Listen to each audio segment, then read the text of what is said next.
Hello Yele Nation. So today I'm going to be showing you how to create this satin lined mesh cap, and it is so big it fits my head and I can even put my hand into it and it still fits. It is great for moisture retention, especially when you need to wear a wig cap under your wigs, and it's also great to even use as a sleeping cap. So let's get into the tutorial on how to make it. Now, I already have a video on my YouTube channel on how to create a satin lined wig cap, but this one is in particular for a mesh cap, and this pattern is created on paper so that I can always reuse it over and over again. And I would advise you to also create this pattern in case you wish to sell your wig caps. Now, the height of the pattern is 9 inches and the width of the pattern is 13 inches. If you wish to make a big cap, this is the dimensions that you should use.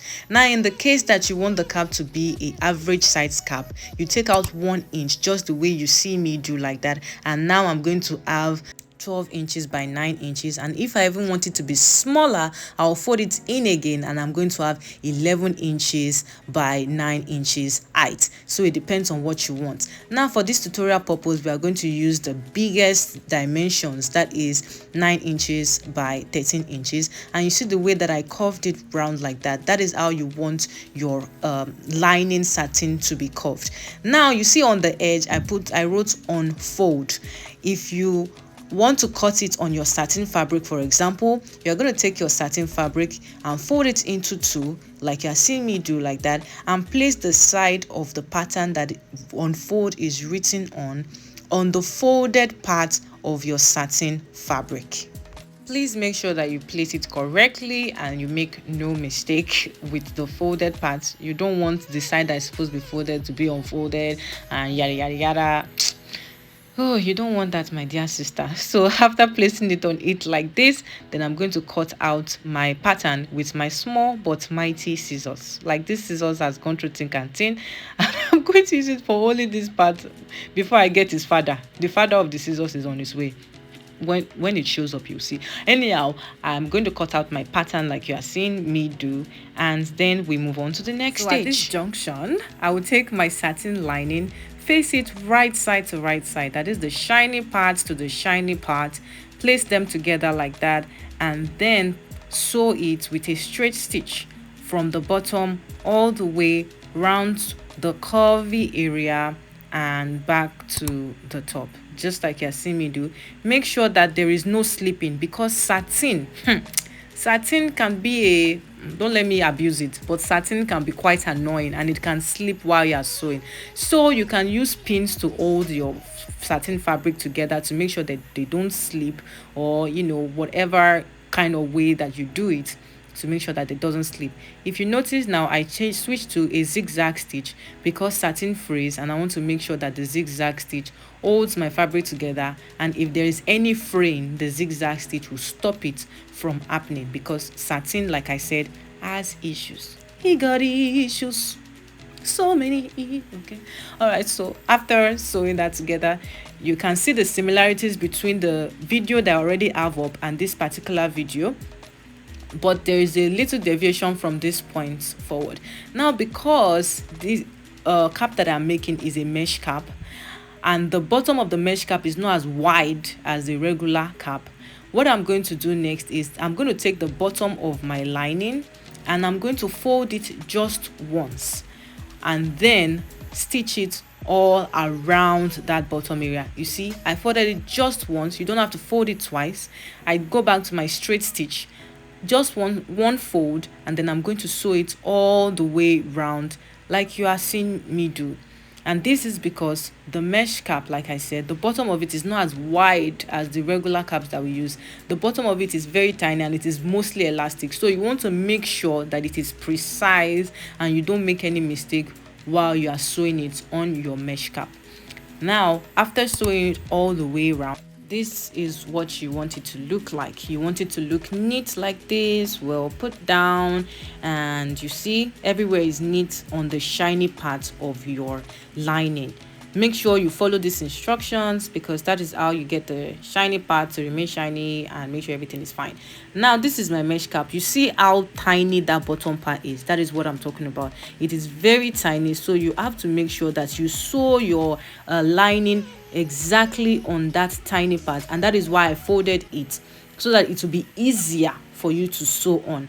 Now another thing again that you require to make the mesh cap stretch, if you have a mannequin head, wear the mesh cap on the mannequin head for about, let's say, at least an hour before sewing it. That way it is already a little bit stretched out, and it will be easy to accommodate, or the big head or the head. I don't want to abuse anybody, nobody has big head so the head will be able to accommodate the cap, or the cap will accommodate the head. You understand what I'm saying? So I switched back to my zigzag stitch like that, because zigzag stitch allows for stretch, especially when you are making a stretchy fabric. Now I'm going to stretch my cap. You see, I stretch that cap to the stretchest it can possibly stretch. Make sure you stretch it to the possible stretchest limit, but don't stretch it to the extent that it will tear. Please, I didn't send you to tear your cap. Just make sure that you stretch it as you sew. Take your time. You don't have to rush it. Take your time, stretch, and sew with a zigzag stitch right on the bottom of your mesh cap. Now I'm going to bring my camera a little bit closer. Like you're seeing, I'm battling with my camera. Come on, camera, stay in one place.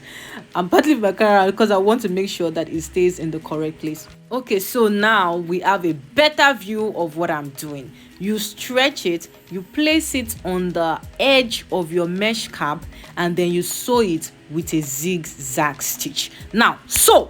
Like really, when you are good, you are so very good. Okay, so I stretch it and then I sew it just like the way you are seeing me do, and that is how you get your perfect satin lined mesh cap. Remember to take your time, stretch as much as you can stretch, and then sew. If you want to compare this video to the other video that I already have up, you can check it out and see the little differences. If you follow these steps, it will be easier for you to sew, like compared to the general step that I gave for the other cap, because the other cap was a regular stocking cap, but this one is a mesh cap, so it needs more attention to detail, because the inside is completely see-through. So if you make mistake, the mesh part of it is going to show all your mistakes on the inside. So you want to make sure that you pay attention to detail and it is as clean as you can possibly make it, especially if you are not the one using it but you actually want to resell this product.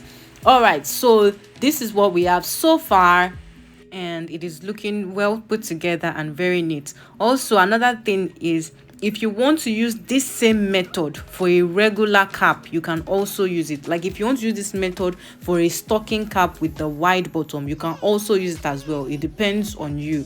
You can use either this method or the one that I already have, but I like this one because it's easier and you know, it makes my work neater and maybe even a little bit faster, if you know what I mean. Yeah.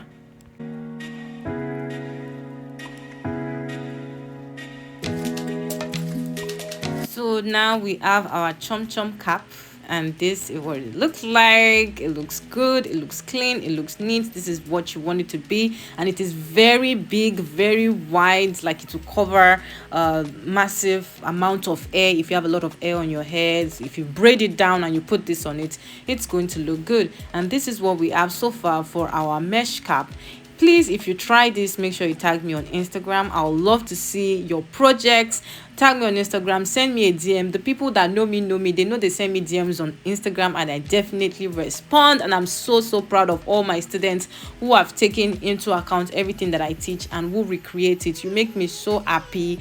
That's the reason why I do what I do. So please make sure you tag me on Instagram if you make yours. Now let's see what it looks like on my own head. Now my head is not that massive, as you can see. Please, nobody should insult my head. My head is not big, or maybe it is big, I don't even know. But like I was wearing a wig, so it will look like I have a lot of hair. So you can see that my wig cap can actually contain at least the hair that is on my head. And I put the air inside the wig cap, as you see, and I can even put my entire two hands inside the wig cap, so it is big enough for a more voluminous, voluminous hair.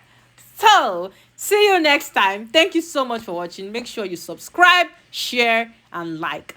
Bye.